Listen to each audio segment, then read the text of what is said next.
Okay, today we're going to basically use the command line, and I'm going to show you comparing and contrasting basic commands in both Linux and Windows. And I have two windows open, okay? One is to a Windows box and one is to a Linux box. So what I want to do is go to the box I'm running on. So this is the server that I have in my office. So notice I typed in clear and it cleared the screen, right? Well, how did I do that over here? Oh, that doesn't work. CLS. So I have CLS that works on Windows. Now, this is what I recommend you do. You create a cheat sheet of what commands do between DOS, and I'm talking DOS, not PowerShell, okay? And the reason I'm using DOS is that is the lowest common denominator on every Windows box, even back to Windows 95 and older, back to, you can go back to DOS 1.0, okay? I'm not going to go over PowerShell because you can manipulate PowerShell in such a way to make it look like anything you want, okay? And for example, I just showed you some aliases that you could set up in PowerShell. But what if you log into a new Windows machine and the PowerShell environment is not what you're familiar to? And you don't have all the aliases that you had on your other machine. So do you take the time to put all your aliases and all the clones and all the other stuff on your target machine? Or do you just use what's there? You use what's there. So you're going to use DOS prompts, lowest common denominator, okay? So we are going to kind of play with this a little bit, and we'll put this in some contrasting, and we'll kind of show you what you can and can't do with the command line stuff. Because now up here, we have learned that we can use SSH and SSHD on both Windows and Linux. And this goes without saying, Linux, Mac, same thing, okay? All right. So everything under Linux here, Bash, it's going to be very similar to Mac and Z Shell. There's, at this level, you're not going to find a difference, okay? All right. So let's play around with a few more of these. Now, the question I have is, I'm going to ask a quick question here. I'm going to run a few commands, dir and ls. Notice dir is enabled over here. Why? Because it's an alias. You can do aliases on both Windows and PowerShell, or excuse me, you can do aliases in PowerShell. You cannot do aliases in DOS prompt or command line. And it shows you what the command is, okay? So there's ls. There's actually a command called dir that makes it look the same, okay? So if I want to do a help, can I do man space dir? How do I find help at the command line? Anybody know?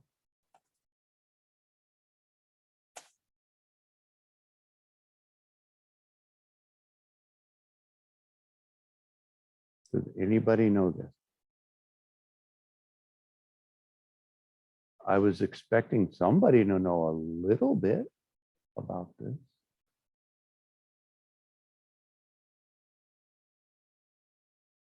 I find this interesting.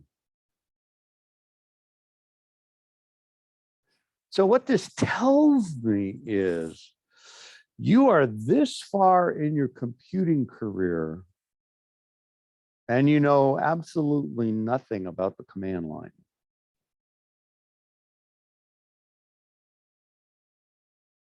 That is not, and this is not to point out a bad thing. It's not to point out a good thing. It's meant to say, okay, this is for me to help me understand what I need to do to get you up to snuff so you can get a job and slash keep the job. Okay. On Windows, to find your help, you use a question mark, and it gives you all the options to what you can do. All right. So you can sort it, change the order, press any key to continue, and 4-digit years. So let's do that one. So let's do CLS. Clear my screen. Make that a little bigger. DIR/4. And notice it gives me the 4-digit year in my date. Okay. So these dot files, Windows doesn't really know what this means. A dot file is a hidden file in Unix. Okay. So over here, we're going to type in DIR and LF. So to find, you would say command, you want MAND/question mark. And then on Linux, what you're going to say is man space command. There's also other ways to do that. Okay. But this to start with. Okay. We're just getting going. Okay. All right. Okay. Now, so we've got question mark. All right. So we can see, what do we got? So we got a /B here. Oh, look, it gives me a straight list. That's kind of nice. The dot files on Linux, unless you specify to find them, if I do ls-l, you don't see them. So the dot as your first character on Linux is considered hidden. By no means does that mean secure. It just means hidden. Okay. So I've put a few other little notes here.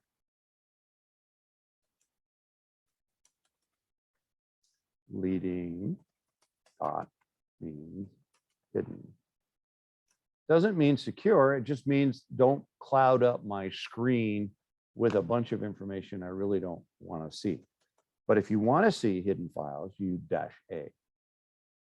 And that shows you all.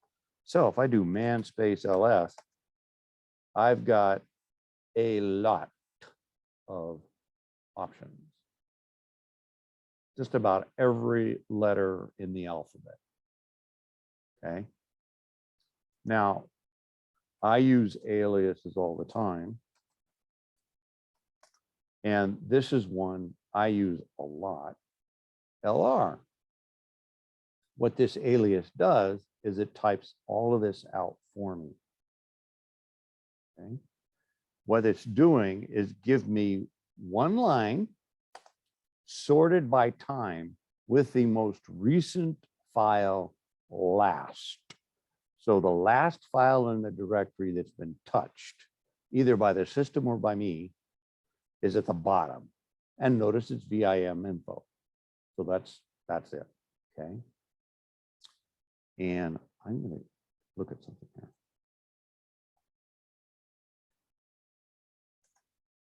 Okay, so it's not installed. So the SSHD is not installed on this particular box, which makes sense. Clear. Oh, darn, it doesn't work. What if I want to create a command called clear in Windows? Does anybody know how to do shortcuts or those types of things in Windows?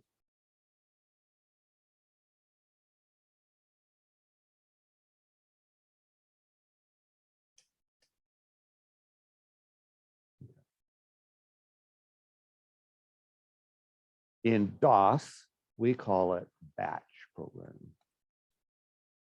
And trust me, batch programming is not fun. It's like going back light years. It's really hard. I won't say it's hard, but there's so much you can't do. So batch programming is a way to automate things in the world of Windows. Okay, and I guess I should put this over here, Windows, and then I'll say just in general Linux. Call it bash. I'll just leave it as bash. Okay. All right. So what are we doing? All right, let's show you what I've done currently. Windows requires a suffix, okay? And this is still true today. Dot suffix, it's required. Linux doesn't care. There is no reason to put a suffix on there if you don't want one, okay? It will support them if you want, if you do use them, but you don't have to use them. But I want you to notice that I've got two out there. One is called reboot, one's called power off. These are called batch files.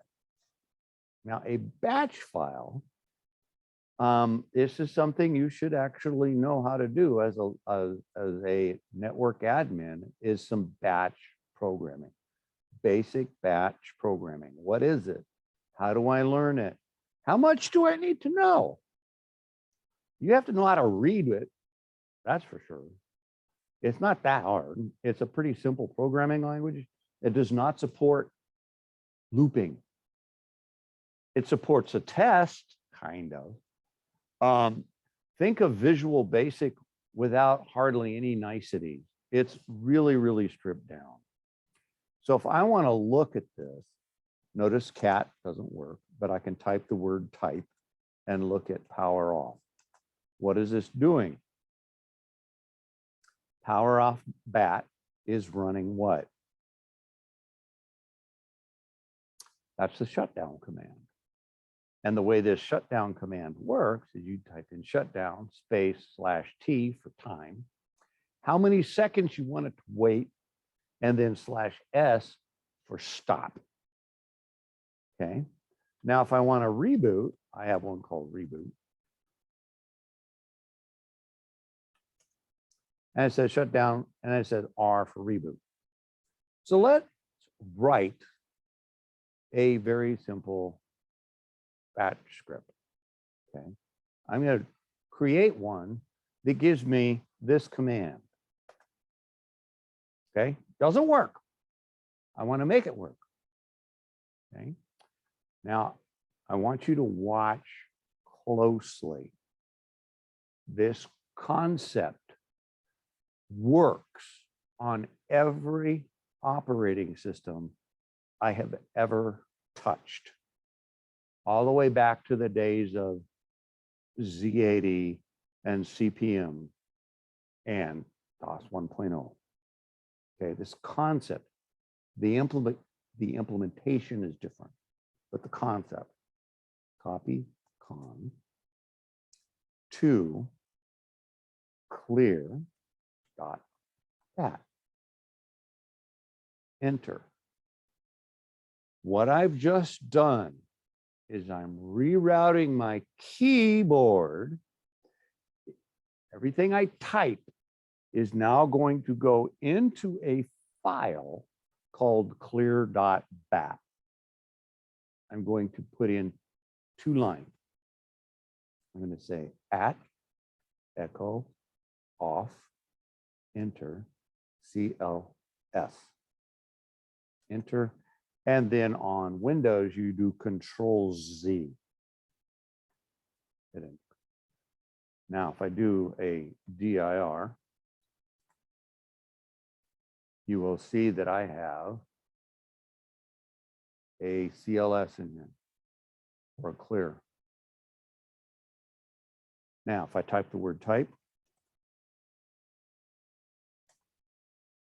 that's what's in there.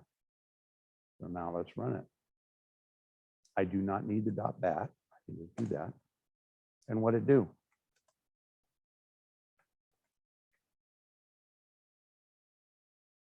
What did that do, folks?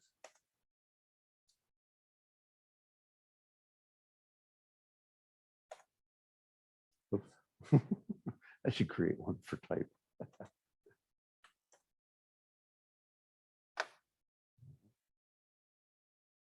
You can see what I did. And I'll just put this down here at the bottom, give you an example of a batch. Oops. Sometimes Windows gives me such heartburn. All right, because I'm on the terminal.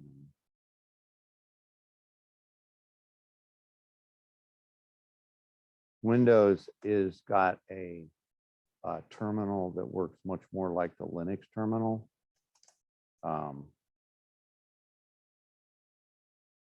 In beta. I can't wait. Okay. So basically, I'm just going to do this to give you an idea. Copy con clear.bat echo there. And then here you type in CNTL Z. And then the file is done. And now you can type in C:, clear. And it clears the screen. Okay. This is a simple batch file. Okay. So you kind of see what I'm doing here. The idea of let's automate some stuff. Let's make things work. I'm lazy. Let's create some batch files, make my life simpler. Now, what if I want to edit that file? Well, guess what? You have an option. You can type in Notepad, and it will bring up your editor. Okay. So that's another option. Well, excuse me, that's one option. Another option is use the command called write, which we talked about. Goes back to Windows 3.1, where the write command was the word processor. Basically, this brings up WordPad. Okay. So you can also use WordPad, and you can edit it. Or you can use Notepad++ if it's installed. Or you can use, what I use, Vim. And it brings up Vim, and that makes my life a lot easier because now I'm using the same editor on both platforms. Okay. Okay. Now let's show you that same thing, what I just did. Let's create an alias. So if I want to create an alias called C that clears my, or CLS that clears my screen, in Linux, I can do it this way. Alias CLS equals clear. And if I type in CLS, it clears my screen. Okay. But that same concept, copy con file name, is done this way. Okay. It's actually typed cat minus redirect and then your file name. Okay. And then in your file name, you put what you want, clear. And instead of Control Z, you do Control C. So now I'm going to cat CLS, which is your type 10. There it is. So now I change my permissions, chmod.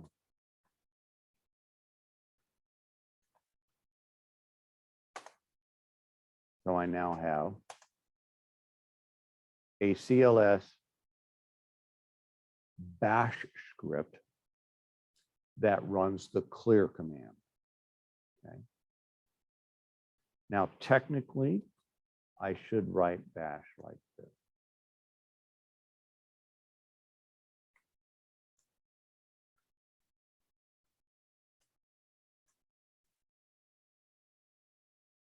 Give it the name of the file. Technically, this is what it should look like. Okay. I'm going to put that in the notes. Whoops, that's wrong. It shouldn't be a number 1. It should be an exclamation point. So let's do copy.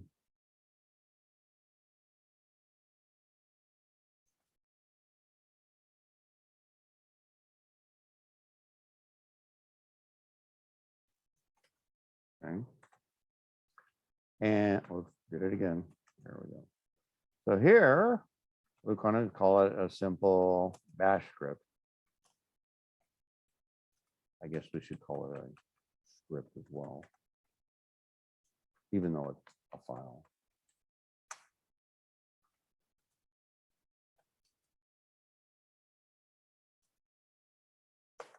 And then type it in, blah, blah, blah, blah, blah. And then here you would type in CNCL C, and then you type in chmod +X or CLS. Okay, then you'll be able to run that. Okay. This, folks, this stuff here, knowing what this does and how to use it is how you make your big bucks. Okay. This is how you provision hundreds of machines, thousands of machines. This is how you configure your cloud box on Azure. It's a very much a job skill. Okay. I guess I should call it shell. Now let's look at a few other commands that we're going to kind of play with here. Type, and then cat. Cat can do some other things. Copy is copy. Rename is move. And here's a command. I'm curious. I'm really, really curious. Out of the 10 or so people that are on here, or less, how many have ever seen this command? Be honest, it's okay if you haven't seen it, because this actually goes back a couple of decades. But I'm curious if anybody has followed a help file or followed along on something and seen X copy.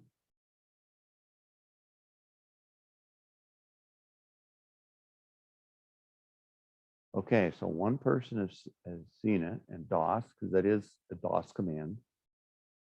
Okay. Xcopy was my go-to command for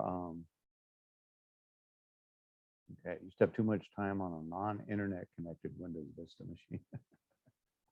Yeah.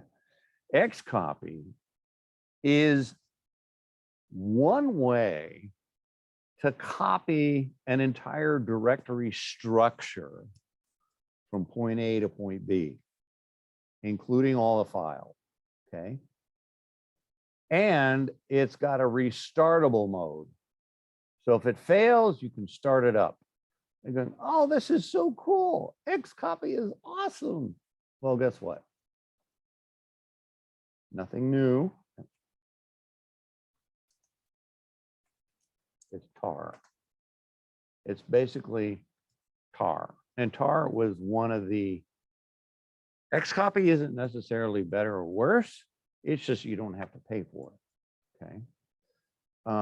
There are 1,000, maybe 10,000 ways. Robocopy. it is. I wonder who they bought it from. Ah, who wrote it? Oh, it's fully qualified path names. Interesting. Thank you. I learned something today. This is cool.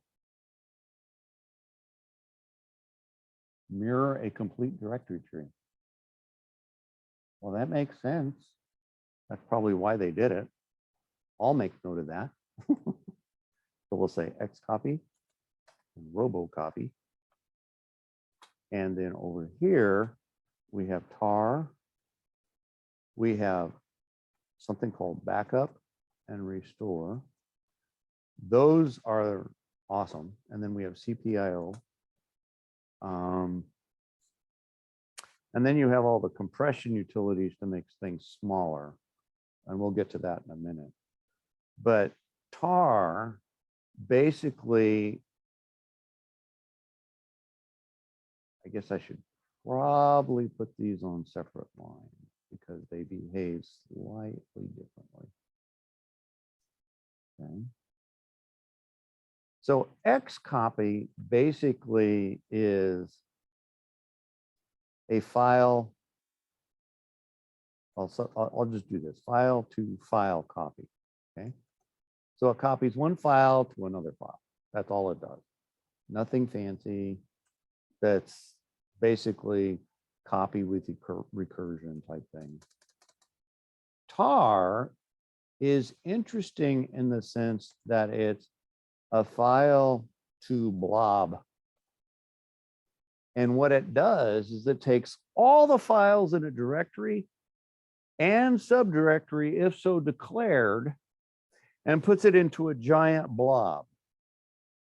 And this tar file, as they call it, is very easy to move from point A to point B. It holds all the spaces, it holds all the contents of the data, so there's no compression going on. It maintains all the inodes, so when you move it to another machine, the inodes get rewritten, so the new files show up. It just works great. But it is not small, okay? I'm going to put that here, file to file.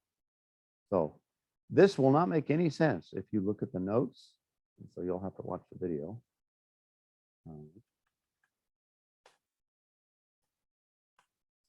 And backup restore got its start in the days of tape drives. I want you to imagine a tape drive that has your entire payroll system on it. And you go to restore, and there's a bad spot in your tape. You lose your entire backup. That's a problem. Okay, that's a real problem.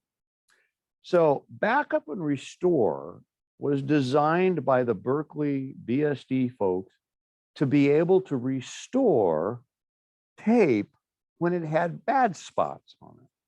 Okay, so basically restore in spite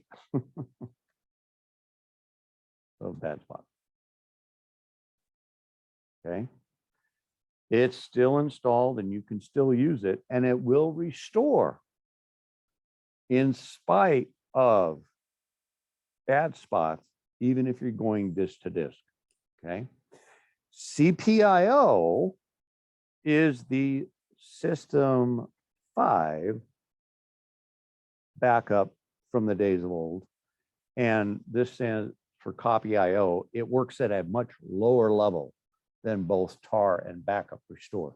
It actually, you can actually turn it on, and actually here's the where you can actually where you would actually use it is if you want to take data from a mainframe and restore it to a PC. There is not a single tool on the planet that lets you do that effectively, except CPIO, because it allows you to do something called byte, B-Y-T-E, swapping as you back up and as you restore. So let's say, for example, on my PC, my data is stored this way. And on the mainframe, it's stored this way. And yes, this is how it's stored. So you can back up on the mainframe, flip a bit and say, do byte swapping on the restore. Okay. Now, this is not a perfect byte. This is just an example that the data is formatted differently and you can change it at a pretty low level on restore or backup. Okay. This was how we used to have to do things to go between architectures, like between, for example, MIPS and AMD and Intel and Xilinx and Z80s and so on and so forth. They all stored things in a different format on disk. Those days are not gone, but they are, it's a lot smoother implementation, okay? I'll keep robocopy where it is. And then for compression, for the most part, you have zip, okay? You have, you know, zip 7, zip 7, whatever, okay? And in Linux, there's a gazillion of them. You can go on for decades here. There's zip, there is XZ, there is GZ, there's char and unchar and on and on and on and on. There are there are so many compression formats on Linux that you can actually spend some time trying to figure out which one is best. Well, then you have to decide best for what? Do I want to compress database files? Or do I want to compress text files, music files, picture files? Which compression algorithm works best on the data that you're trying to compress? That is a very long discussion for your advanced computer science classes, okay? The reason this compression is never going to go away, because now they're coming up with new protocols on the web that actually take TCP/IP and compress on the fly. So if you think, oh, we don't have any need for compression, you are sorely mistaken. I have heard, oh, we don't need compression. That debate goes on and off since I've been in computers, even before computers, back in the 50s and 60s, okay? Compression is never going to go away. Why? Because we are, yeah, exactly. The idea of compression is, yeah, because you pay for your transfers. So you, yep. This compression argument, they keep coming up with better ways to compress things, new algorithms, new ways to compress certain things. And what they're doing now is in certain arenas, you can have a variable compression. For example, don't compress this, but compress the following. Compress this, but don't compress that. Compress this. So you've heard of this JPEG, right? Is JPEG a perfect compression of a bitmap file? Is it perfect?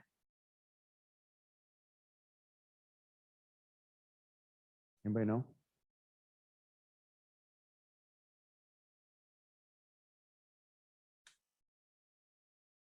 Yeah. Bitmap files are big. okay? But they are compressed, sort of, okay?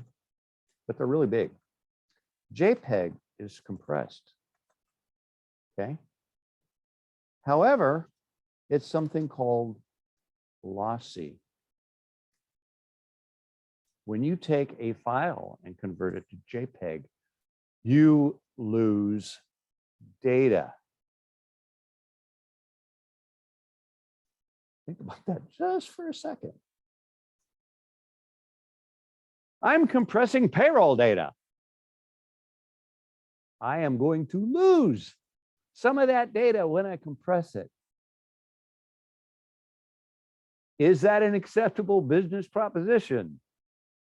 No. Okay, absolutely not. But when it comes to pictures, your eye isn't going to notice a missing pixel here and there. But the file size is well worth the compression. So this is why when you upload pictures to Facebook or whatever, they generally make them smaller on the fly. So when you display them again and you make them really, really big, they get pixelated, okay? There are lossless compression for image files, but they are quite large, okay? That's a whole nother argument. But I bring up this idea of compression because it's not going away. And in the world of our good friend Unix, this is a great little side rant here. Var log.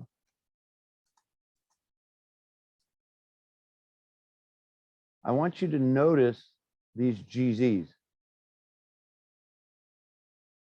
That stands for gzip. It's a compressed file. Well, compressed files using gzip can be dramatically smaller if they are text. Okay. So Linux is slowly but surely moving to this new compression called XZ. Okay. So if I take a file, let's see here. Let's see. Yeah. Take one of these. Well, I don't want to take too much time talking about compression. But let's look at last log. Okay. It's huge, but you can't display it because it's kind of in a format. So you use the file command, last log, and it tells you what it is, okay? Windows, you don't have a file command, okay? You have extension. Linux doesn't care, and it's called file magic, okay? So you can do a Google search on file magic and see what I'm talking about, okay? All right, it's a way to find out what kind of file you're in. So compression, cat. What about some of these other commands that we need to learn about? So we got some batch files. What do we need to do? Let's see, I want to copy. Notice copy is spelled this way. And is there a move command? Yes. Is there a rename command? Yes. So what's the difference between move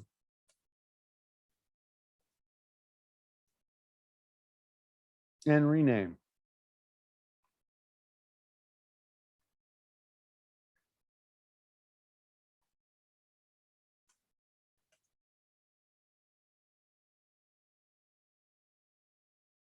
Move has got the move command, rename. Okay. Basically, rename, notice it says cannot specify. Move allows you to go by directory. Okay. Okay, so you can actually move something all the way. Let's say I want to move a file from one part of my directory structure to another. You can use that with the move command. Okay. Rename does kind of the same thing. Okay. There's a lot of things that get added to the world of DOS over time to make it easier to manage. And this is why Microsoft made PowerShell.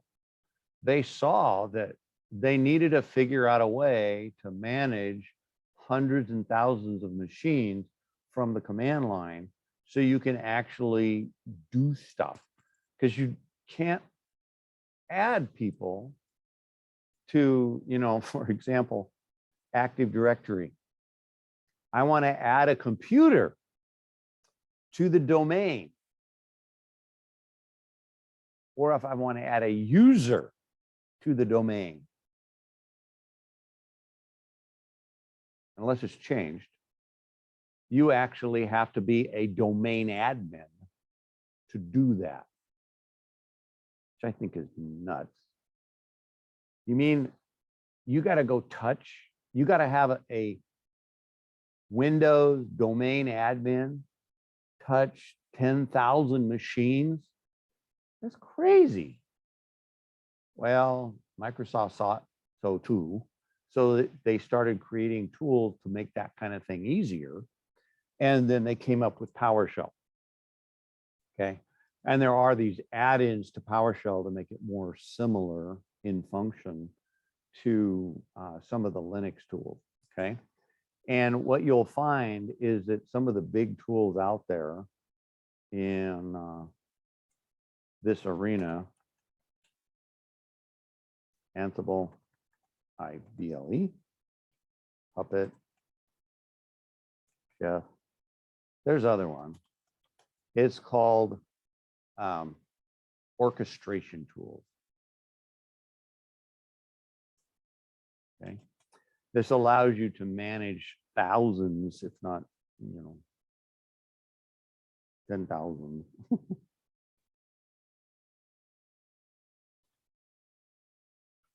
Okay. So you can manage I was talking to the fellow at Linode when I visited him. He said, yeah, when we converted to KVM, we had to bounce the fleet. Think about that. Linode has computers all across the globe. They had to bounce the fleet. That's probably 100,000 machines, give or take a few. That's a lot of machines to bounce. Okay. That's what tools like Ansible, Puppet, and Chef bring to the equation, is that you can script them. Okay. And you can do a lot of this stuff without having to go to each machine and hit reset. We have 3,500 machines in YCCD. Do you want to be the person that goes through to every machine and hits reset? No. Okay, that's crazy. Okay, so there's a start. Okay, what about some editors? We can, well, okay, I am going to do a quick search here for you. Let's say DOS to bash.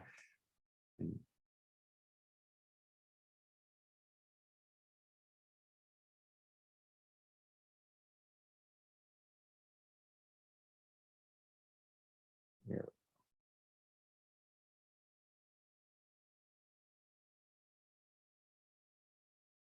No, I don't want to go there. This is definitely not what you want. This is a little more, that's a little too much. Sed in TR, which stands for translate. Bash to DOS beginner.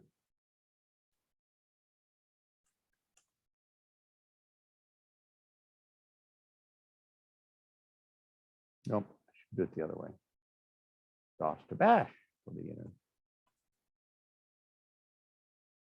What I'm looking for is a table. Command line crash course. You should probably take that. Okay, 35 minutes. Okay.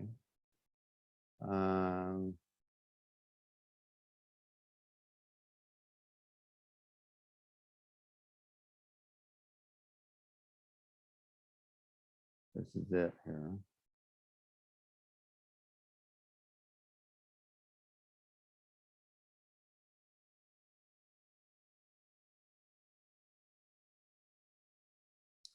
I'm looking just for a bunch of commands. There we go. Cheat sheet. There we go. That's what I'm looking for. All right. This cheat sheet are the ones you probably need to know. Okay. You're going, oh, no, I'll never learn that. And yeah, you will. You just take your time. Okay.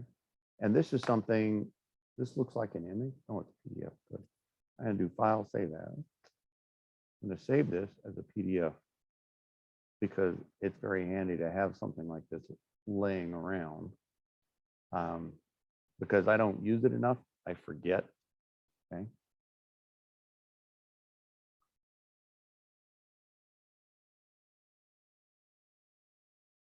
See, there's a lot of good new stuff in here too. Because I haven't played with this in a really long time because I normally don't have to play with it too much. Okay. Tree's a good one.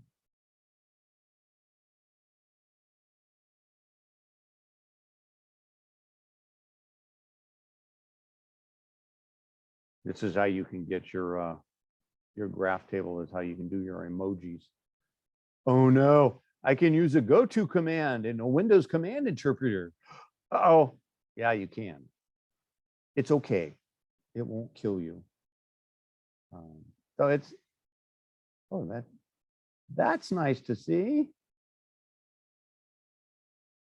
They put a for statement in there. Yay, I wonder when that happened. So this is kind of stuff you need to know on Windows for the command line, all this stuff in here. And then the bash, we have a Linux class that teaches you bash. And then there's a gazillion references out there for that. And bash programming is a legitimate programming language, okay? Yes, the for statement is in almost all legitimate programming languages. They work differently. The syntax is different. For example, the for loop in C looks very different than it does in Lua, and so on and so forth. Okay. All right. Now, the reason I wanted to touch base on command line stuff today. Here, let me take. I like this. And I'm going to put it in this note section down here. And then bash programming, you can figure out that there's, just type in learning bash and you'll find 500 million different things for learning bash. There is a big move afoot to learn PowerShell and how PowerShell behaves. Okay. If you are in a Windows shop and everything is Windows, I would learn PowerShell because that's where you're going to get the job of moving up in the company, okay? Because PowerShell is like bash. It's a full-on programming language that lets you do all sorts of really kind of interesting things. The DOS prompt, the command line shell, is not technically a full-blown programming language, i.e. functions, objects, libraries, importing, exporting libraries. I'm sure there's very hacky ways to do it in batch, but if you're going to do that, use a real programming language and save yourself some headaches. Use PowerShell, because PowerShell will allow you to import libraries. You can actually do objects, believe it or not. Bash doesn't support objects per se, but if your Bash script gets any longer than about a page and a half, it's time to rethink what you're doing and maybe use a better tool like Lua or Python, okay? Because Bash has got some real quirks, okay? All right. Oh, what else do I want to say? I'll add this to the.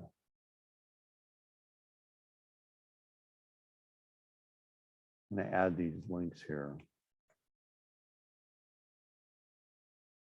Whoops, I didn't take it. Control A, right click, copy. Now it'll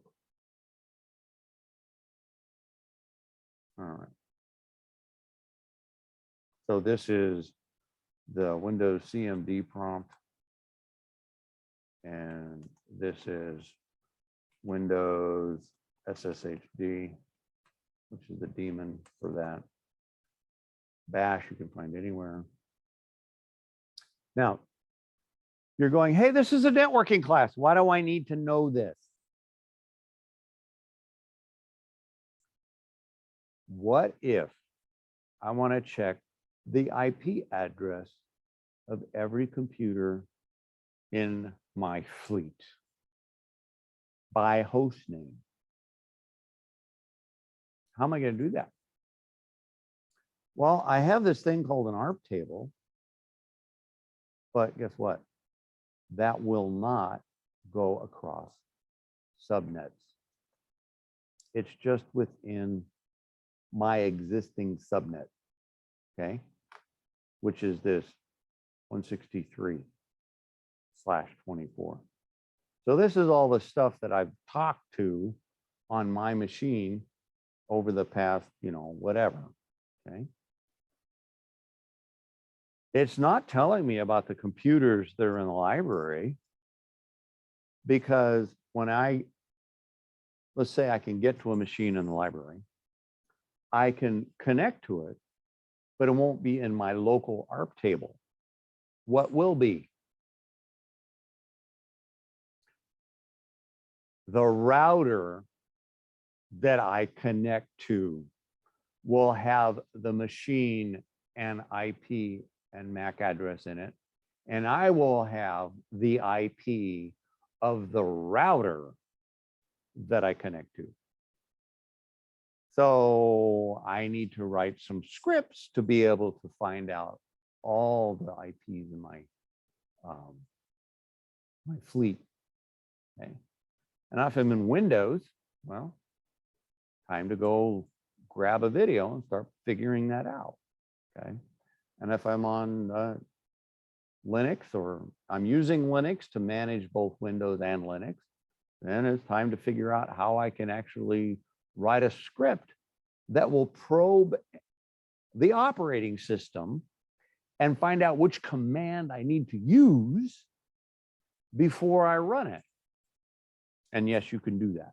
You can actually find out if you need to run your command on a Windows box or whatever by testing the OS. And there's all kinds of different ways to do that, okay? Here's another thing that Microsoft is doing for you. You can take this with a grain of salt.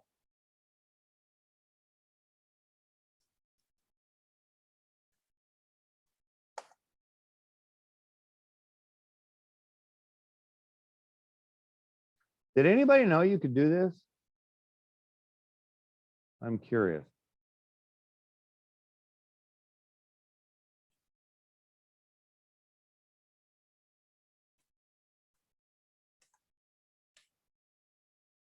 Anybody heard of it?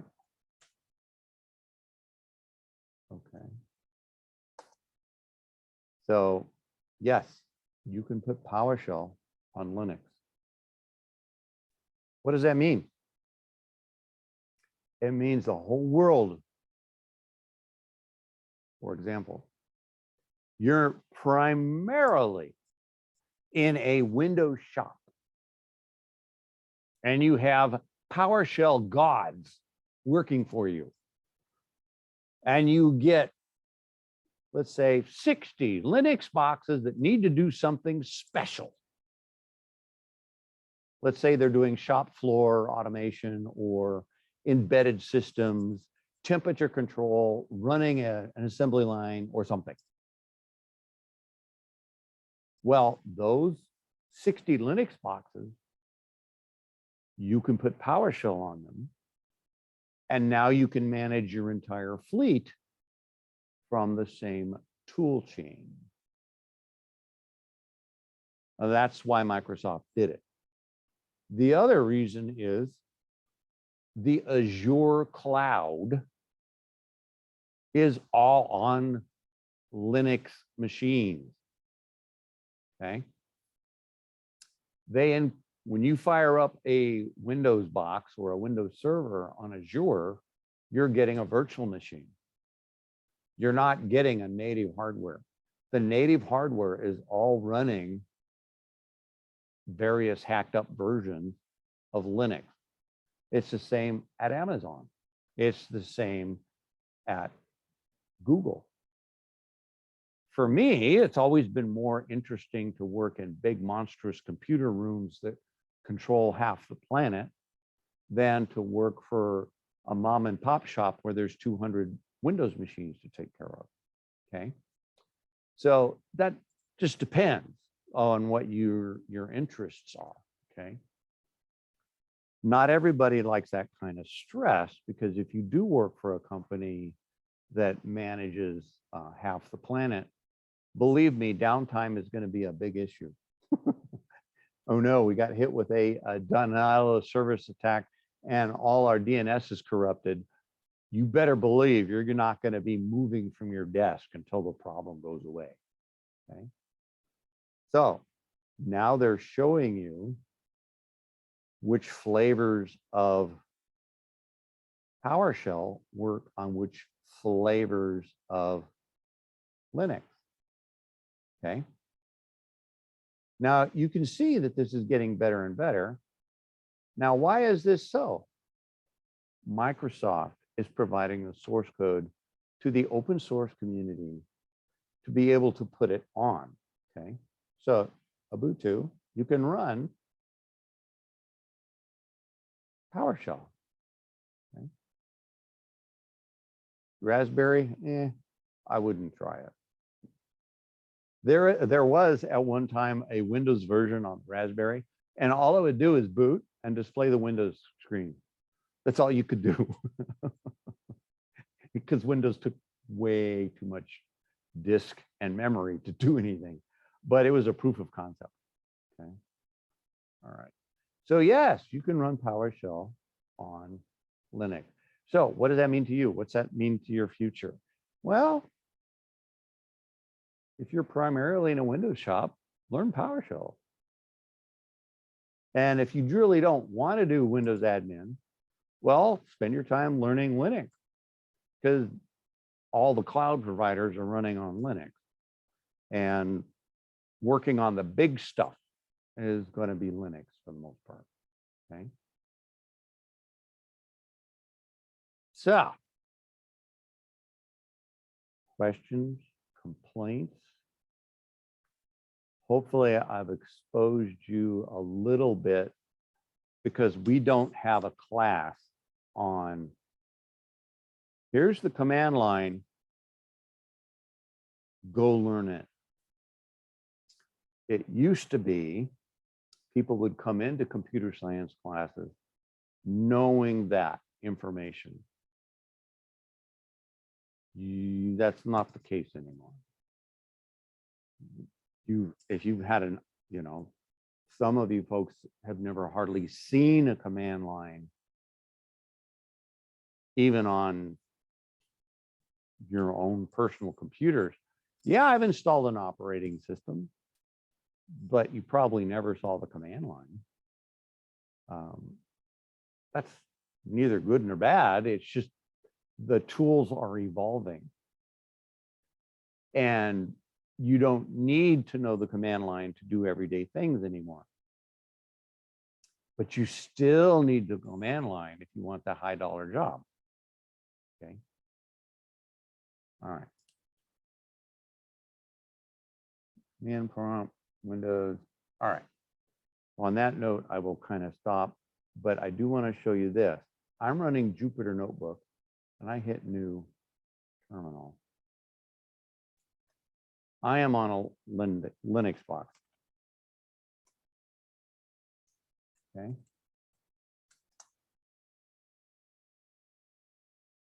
You can install Jupyter Notebook on Windows and you can get a terminal. But what are you going to get? You're going to get this. Whoops, PowerShell. That's what you're going to get. You're going to get a PowerShell prompt. Okay? And some things will behave the same. Some things won't. Okay, whoops. And I'll be honest, I don't know PowerShell very well because I admin 0 Windows boxes. And when I was at Foster's, same thing. I did not admin any Windows boxes. I did AIX and Linux. Well, AIX mostly. Here, I'm doing mostly Linux. Could I do more with Windows? Yes. Do I want to? No. Because I have the Jeremy Michael Kelly Linux lab to play with. And it gives me a lot of flexibility to do a lot of different things. And the problem I have with Windows is even here on campus, even though we have licenses for everything, managing the licenses is a pain. And I am not an Active Directory domain admin, nor will they ever give it to me. But in the world of Linux, I don't need to be a domain admin because I'm using individual machines and I have root authority, so I can get what I need done. Okay. So that's also how you can kind of steer your career. Is it what kind of permissions do you have within the enterprise? Well, start banging on the edges of those permissions and see what you can learn, and then try to move up a pay grade or two because you've taken the time to learn your enterprise. Okay. Very useful piece of trivia there. Okay. All right. So on that note, I will close my terminal here and hit File Save. Whoops, over here. File Save. And then once the video is done, I will make this the notes and upload the video. And usually doesn't take too long, but sometimes it can take up a couple hours. Okay. So I will stop there. So here's my suggestion to you. If you do not know the command line on your operating system of choice, go learn it. At least learn some of the networking commands that work on your platform. ifconfig or ipconfig if it's on Windows. Okay. Netstat. And lookup. Dig. And then you have your IPX command. IPA, IPv, and so on and so forth. There are a lot of traceroute, RT, and in Linux it's spelled TRA. It's spelled out. Then you got your DH client, DHCPD. Depending on which version you're running, you're going to run DHC, dynamic host control protocol, daemon, and then there's dynamic host control client. And over here on Windows, you just use ipconfig release renew to do the same thing. It releases your DHCP client and asks for it again. But do a quick Google search. Network commands for DOS command line. At least learn those, okay? So you can get started with how to manage your network without a GUI, okay? So that's where all the good jobs are. With a Cisco router, you don't have a GUI. With all the high-end routers I've ever worked with, there's never a GUI, okay? So anyway, that's my rant for the day. So on that note, any questions, complaints?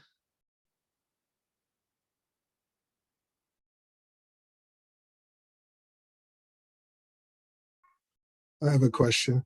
Sure, fire away. So when it comes down to like working and using this stuff, is it preferred to know Linux as well, or can we get away with understanding Windows?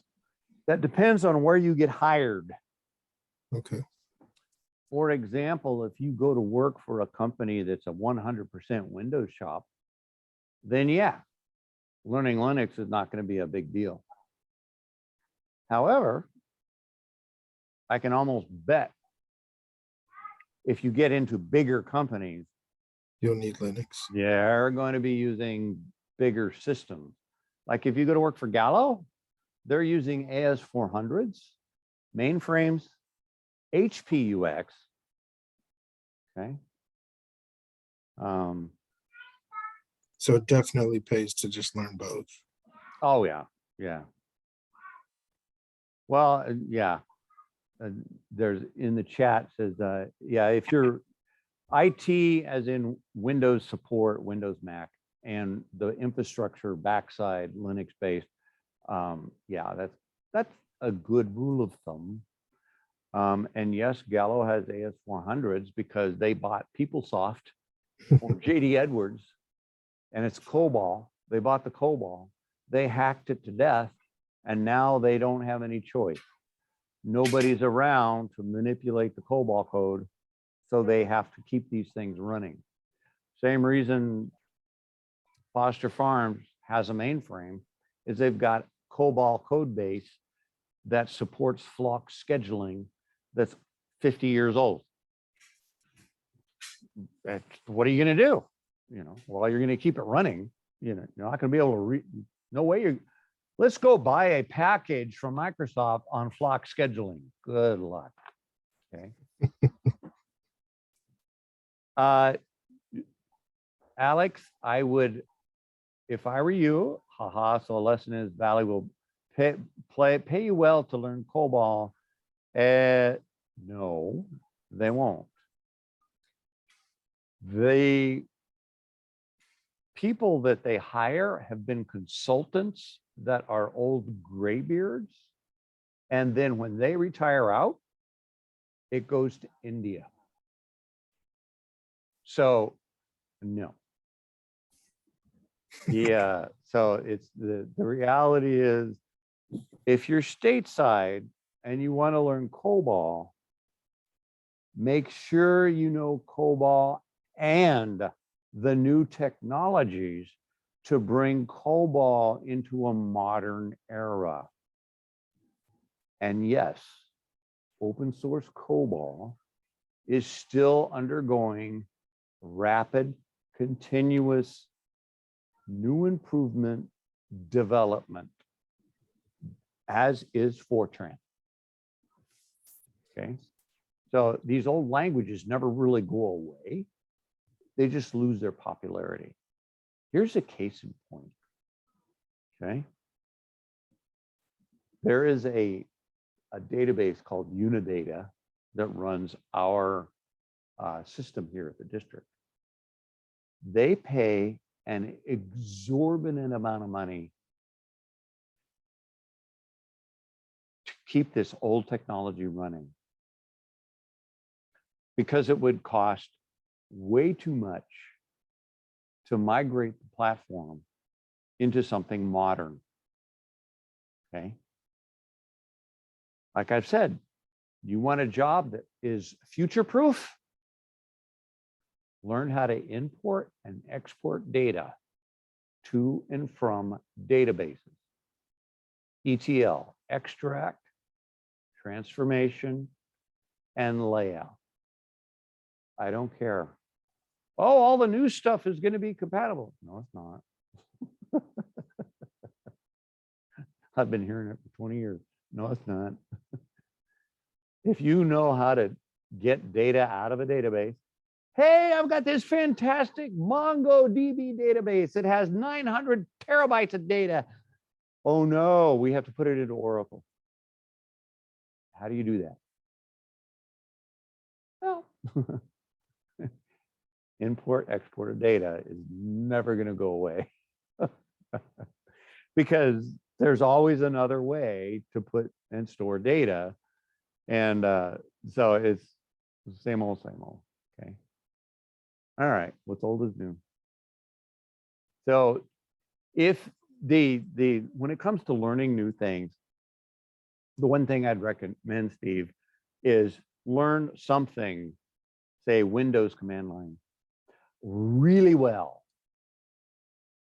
Then when you jump into another topic, you know what success feels like.